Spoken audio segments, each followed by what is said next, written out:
Welcome to Seattle Hall Pass podcast, which dives deep into the heart of Seattle schools. This week is our first board meeting report on the board meeting that happened on August 30th, 2023.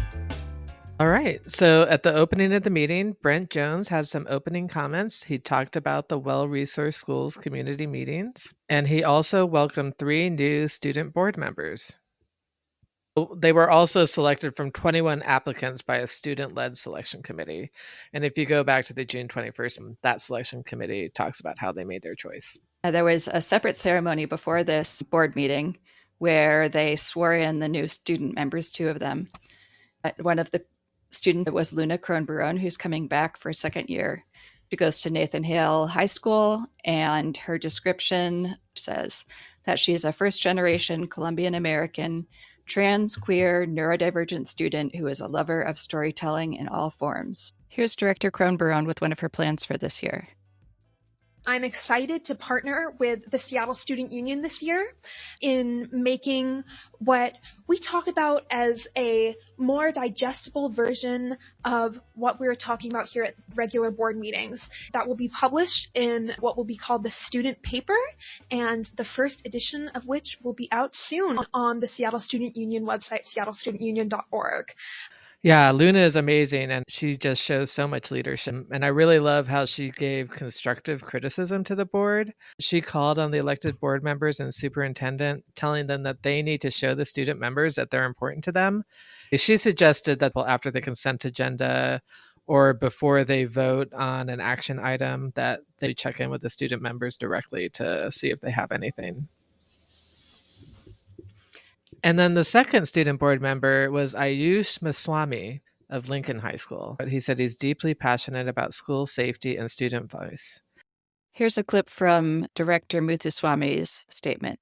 When you give students the opportunity to empower themselves and to empower themselves in the creation of their own educational experiences, they'll step up to that position because we care. Students care about schooling so much. This is a lifeline for myself. I'm sure Luna can say it herself. Schools are lifelines for her and for all of the students in this district. And the third board member was Lola Vandernoot, who goes to West Seattle High School. She wasn't there. Her description says that she's a neurodivergent female activist. So then there was testimony. There weren't a lot of people for public comment. 4 of them were members of the 302 union, which is custodians, lunch workers, and security. They were willing to strike, that they felt the contract that was offered wasn't fair. And as we know, they settled that strike, luckily, the day before school started. Yes. And then after public comment came the consent agenda. When they implemented student outcomes-focused governance, they tried to move as much as possible to the consent agenda, because now that they're not having committee meetings, everything comes through the whole board, and they are trying to do whatever they can to shorten it. So it's basically stuff that they're not going to discuss. Yeah, so if the directors do want to discuss something that's in the consent agenda, before the consent agenda is passed, they pull it from the consent agenda and then they put it in the action items. Right. So still in the consent agenda that nobody pulled were the board approving 2 grants, one from federal government School Emergency Response to Violence, in response to the tragic shooting that happened at Ingram last year. It's $493,000. There's lots of information packed into this board action report, and we will link to it in the show notes, but it shows a lot of statistics on what happened and how the 12th graders were impacted and how the staff was impacted by the shooting, that attendance went down and that discipline incidents went up, as also drug and alcohol incidents did, and staff absences increases. The other thing that was passed was the relocation of one of the interagency campuses. They're selling it as a relocation because there's a whole procedure around closures. But in actuality, what it is there are 11 interagency campuses, and they're closing one of them, and the students will be distributed to the other campuses. Yeah. One thing was pulled from the assent agenda, and that was the approval of funding to non-public agencies. There were 7 items because each school that gets funding is listed separately. Director Harris pulled these, and these schools are focused on special education. The idea is that there are some kids that are so high need that Seattle schools can't handle them, and they send them to these private schools. I think, Christie, with Ross Green and all that other stuff, even for me with my son, you really see how when you give the kids what they need, how they can be okay. And with relatively Totally. low lift accommodations. And then when it's like however much money they're spending. Well, anyway, there has been an increase in kids going to NPAs in recent years. And I'm concerned that part of the reason is budgetary. And while it seems counterintuitive, the tuition at these schools is insanely high. But the way special education from the legislature works is there's a standard amount that every single kid with an IEP gets extra from the legislature. But then there's a safety net. If the cost associated with the kids is more than twice what another kid costs, then the district can apply for safety net funding. And then the safety net funding will cover the entire cost of that kid. So this set of line items was to approve $10.5 million to send these kids to NPAs. And Dr. Torres has been working really hard over the last couple of years to make sure that we recoup all the money we can from the safety net. And in fact, he said that last year we recouped $16 million in safety net funding. So because these schools cost so much, you're definitely going to get safety net funding for if you send a kid to an NPA. So in actuality, budgetary wise, it makes more sense for them to send a kid to an NPA. Here's Dr. Rocky Torres, Associate Superintendent. Last year, we got that number up to 9 million, and this year we actually got it up to 16 million. So some of the things that we've been doing is just creating efficiencies on the department end of what we're doing with the special ed department and how we're using some of our staff there to really look at the IEPs to make sure we're capturing all these kids. Director Rankin pointed out that a lot of families have to fight really hard for their kids to go to NPAs, and they really want them to go to NPAs, and that is true. And it definitely is true that we need to fund these if Seattle Schools isn't serving them. But the part that I don't agree with her on is that I think Seattle Schools could serve almost all these kids. And I think that the things that they would need to do, targeted universalism, I'm talking now, the things that they would need to do to be able to bring these kids back is the same stuff that would help a lot of other kids. And it's really, like you were saying, it's the Ross Green, it's the kids do well if they can. It's treating kids like human beings and not just going down the discipline school to prison pipeline. Here's School Board Director Leslie Harris. There is nothing to suggest that we cannot hire people with the appropriate training. There is nothing to suggest that we can't bring some of these services in-house and maybe even do a better job of delivering these extremely expensive, critically necessary services. But we have to get out of our own way and start thinking outside the box in terms of different delivery services, and we have to start making good on our promises to look into things. And really disappointingly to me, there's a set of directors that I feel just really don't engage at all on special education issues. And to me, those kids are just really the canaries in the coal mine that could be directing us. This is kind of what I ran my school board campaign on, was these kids could be showing us what we need to do to make all our kids mentally and emotionally healthier. The next thing that they discussed was bargaining.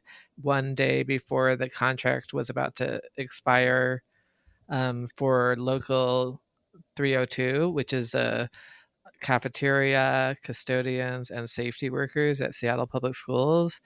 And they were also approving the contract that had been recently negotiated for the King County Building and Construction Trades Council. One of the questions that the board members had, there's a board policy 5020, which states the board shall establish a strategy for collective bargaining negotiations, and that the superintendent's chief negotiator shall advise and inform the board regarding the progress of negotiations. And it turned out that that hadn't been happening. So Lisa Rivera-Smith asked them, why was it that the board wasn't kept abreast of these negotiations? And Tina Mead, who's a labor negotiator for Seattle Public Schools, said that she didn't even know she was supposed to keep school board directors informed. And here's Director Harris, who is pretty upset about this. Please tell me why I have to hear about this in the grocery store and read it on social media. This is Tina Mead, Director of Labor Relations. I'll answer the second question first, Director Harris, with respect to providing updates for the trades specific.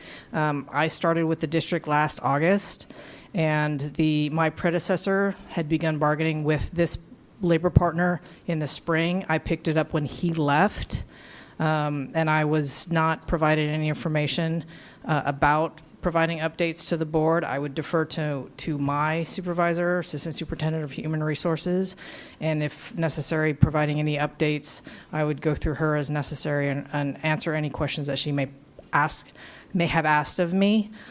What this brought up for me is that with the current governance model is that the school board sets policy and then the district is supposed to execute. What happens when the district doesn't execute? This is a clear example. It doesn't have to do with student outcomes directly. So what happens? What recourse does the board have?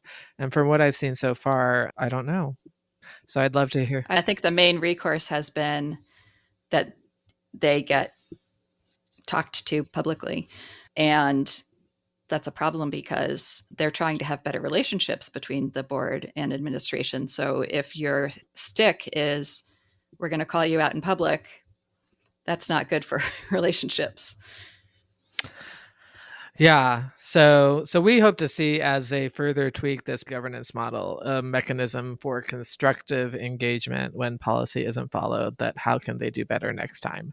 I also know that Liza Rankin is leading an effort to take the giant stack of policies that have been written through the years and pare them down to the most important ones. And then we should ask her, but I believe part of that process might be to talk about what happens. One other thing that was interesting that came up with bargaining is that Chandra Hampson is concerned that there might be inequities for some of the smaller units. The teachers union is probably the biggest union at Seattle Public Schools, so that contract gets a lot of attention. But all these other contracts that are just as important to keep our school going, she wants to make sure that those workers get fair treatment too. Okay, so I think the only thing that was under introduction was the superintendent evaluation tool. And Superintendent Jones brought this to the board at a very high level, saying that he wanted feedback on it before he really developed it in detail, is what I finally got from listening to it 3 times. And so he talked about his goals for the meeting, which was to get feedback, and his goal for his position, which was to make sure that the central office exists to support schools, and then talked about the 3 pillars he wanted to be evaluated on: strategy, implementation, and accountability.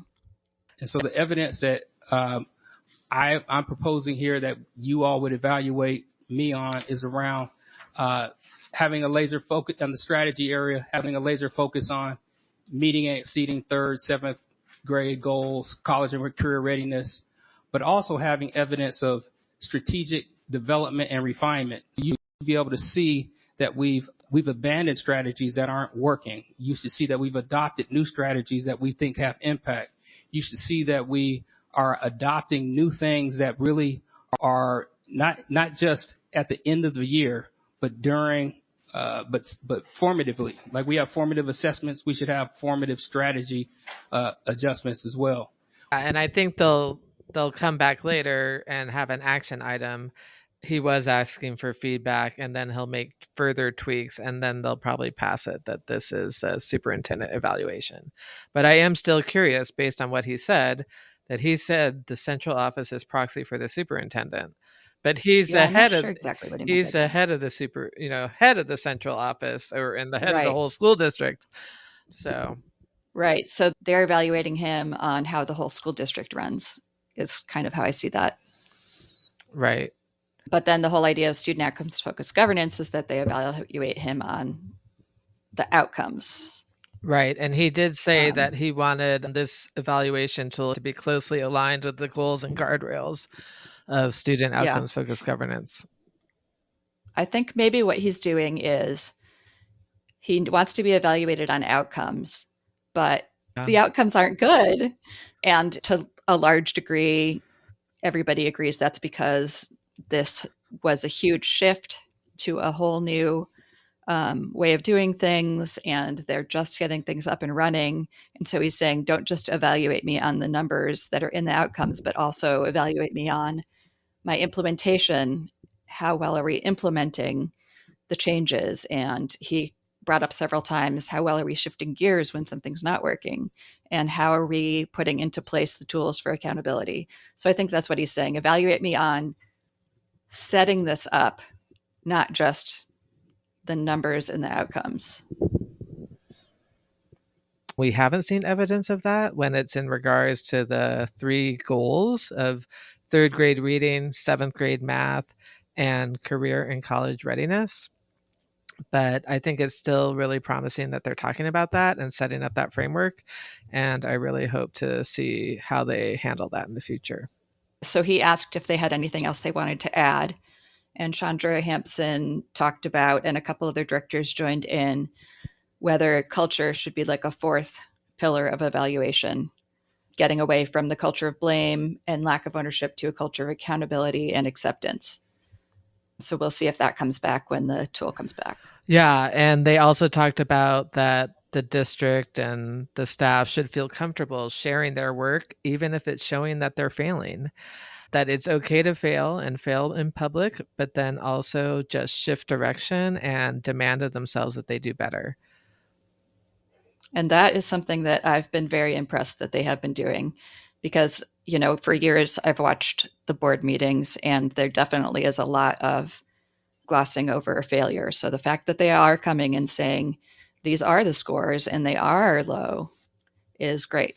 And also, and Michelle Sarju has talked about this, that even though they're not meeting goals for all of these scores, that she still is saying that we should not lower the bar just because we're not making our goals, that they're keeping the goals what they are and just doing as much as they can to get to them. But then, since this is a superintendent's evaluation tool, there was some conversation about what wasn't working with the board superintendent relationship. For example, Leslie Harris asking why did she hear about a potential strike in the grocery store? And she wants to see an org chart.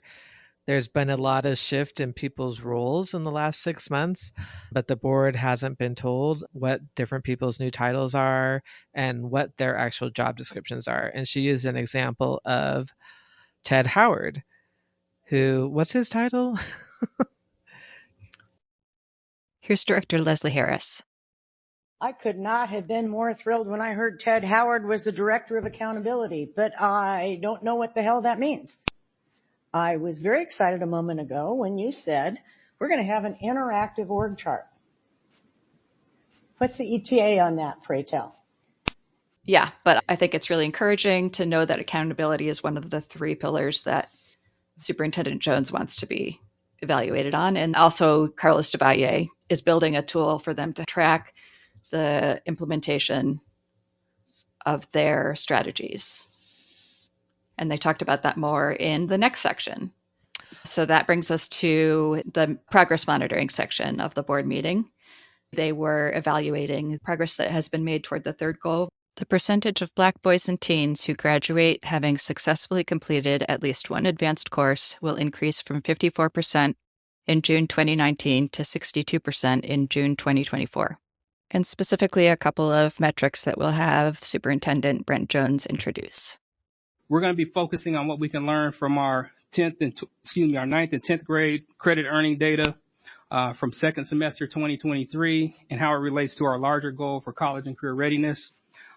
The 3 metrics that they're using to measure college and career readiness are, the first one is the proportion of students who graduate in 4 years and take at least one advanced high school course. The second one is the proportion of students on track to achieve their credit accumulation by the end of ninth grade. And the third one is a proportion of students on track to earn their credit accumulation by the end of 10th grade. Interestingly, the one that they had met is the last year 12th graders met standards for on-time graduation with an advanced credit. Those are the kids that were kind of around before this whole process was in place.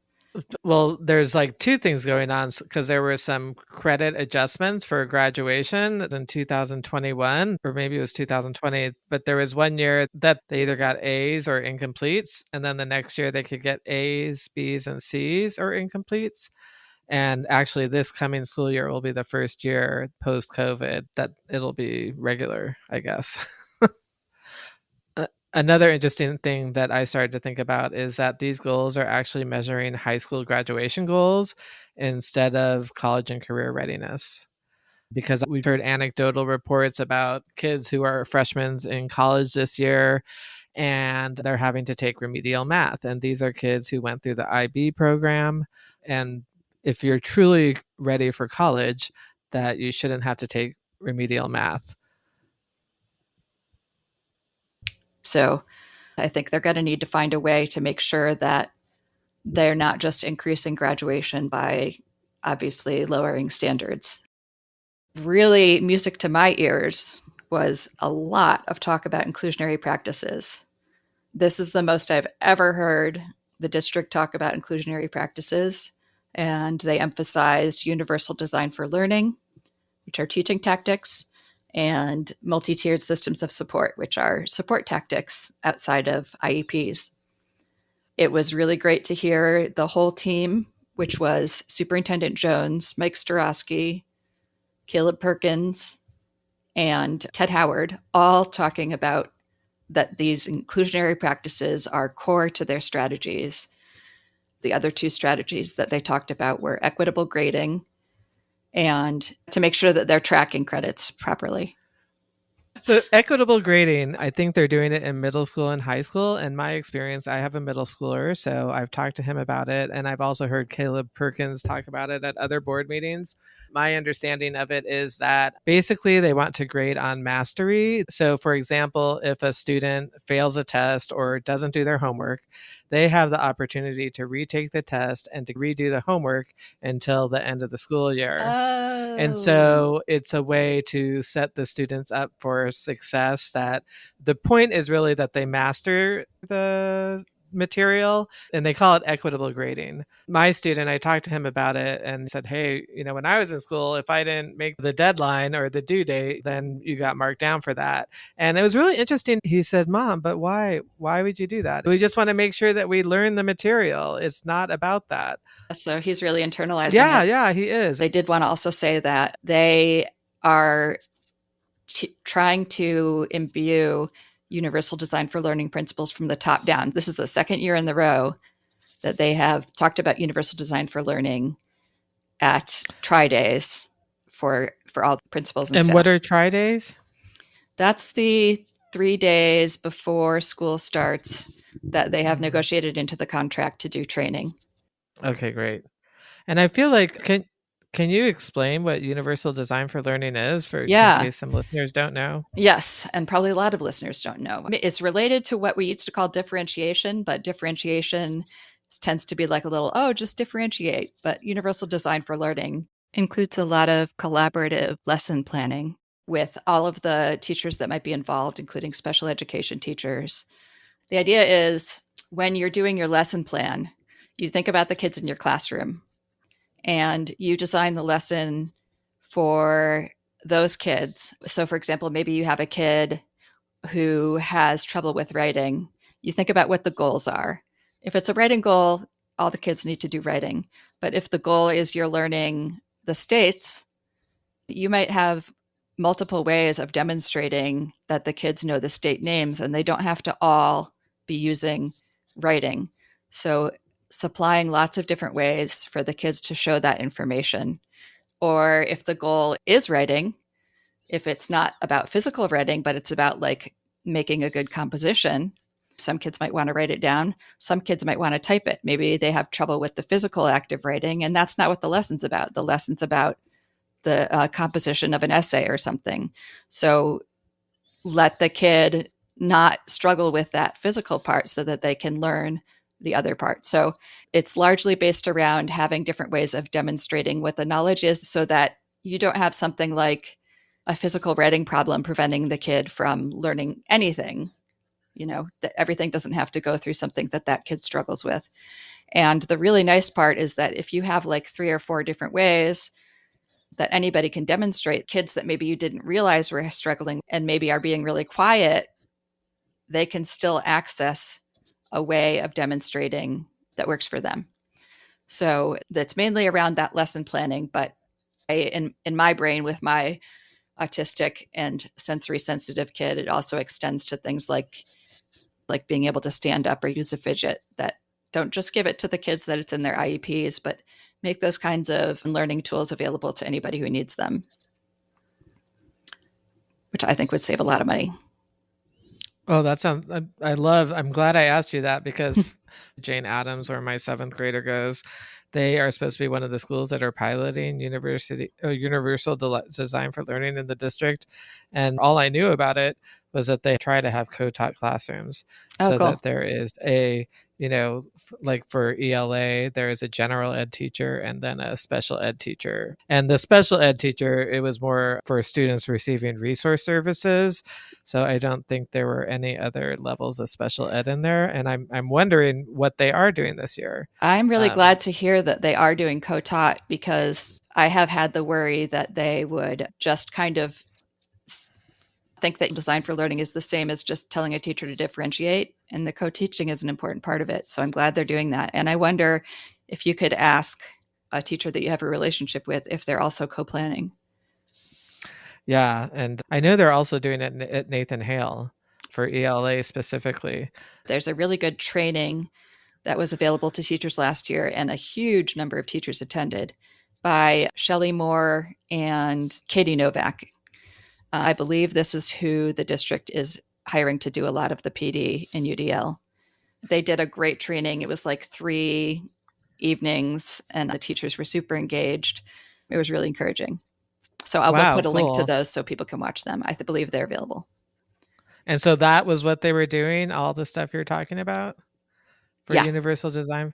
Oh, yeah, because I do know that they came and trained the teachers at Jane Addams. Oh, cool. But also now I'm seeing that from my students' experience that I don't know, maybe the gen ed teacher is having to do most of it on their own or with the assistance of the IA. Last year, there were 3 meetings that Rocky Torres came and spoke for maybe 5 minutes at about inclusionary practices. So the fact that we're starting out this year with this big discussion is so encouraging to me. Yeah, it seems awesome. So just quickly, a couple of things from our last episode. We had said that we thought all extracurriculars were PTA funded, and it's actually way more complicated than that.